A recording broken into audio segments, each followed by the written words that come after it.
আমরা দেখব যে কিভাবে আমরা একটা ইমেজকে সাইজ করতে পারি। তো এখানে দুইটা অপশন, একটা হচ্ছে রিসাইজ ইমেজ, একটা হচ্ছে ক্রপ ইমেজ। আচ্ছা, তো রিসাইজ ইমেজটা কখন লাগবে? আমি যদি কোনো একটা ইমেজকে মোবাইল দিয়ে তোলার পরে কাজ করতে চাই, তাহলে প্রথমে এটাকে সাইজ করে নিতে হবে, কারণ এই সাইজটা অনেক বড় থাকে।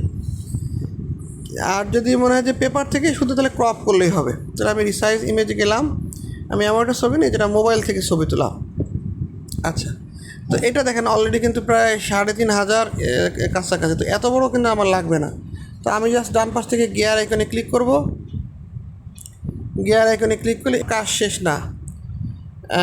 এখানে দেখেন অটোমেটিক কিন্তু আমার যেহেতু মেনটেন অ্যাসপেক্ট রেশিও এটা দেওয়া লাগবে, এটা না দিলে হবে কি ছবিটা ট্যাপা হয়ে যাবে। আমি রিসাইজ ইমেজ দিয়ে দিলাম।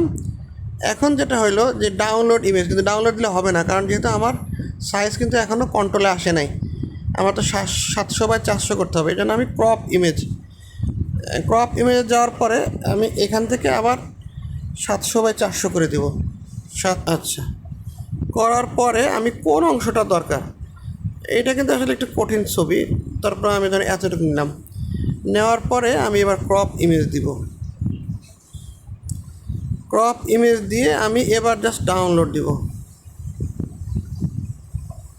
ডাউনলোড দিলাম। ডাউনলোড দিলে এটা আমার ইমেজ হয়ে গেল। আচ্ছা, এবার যদি আমাদের দেখা যায় যে ইমেজটা অনেক বড় হয়ে গেছে, মানে এটা সাইজ বড়, সেক্ষেত্রে আমরা কম্প্রেস করতে হবে। তো আমি এখানে কম্প্রেসে গেলাম।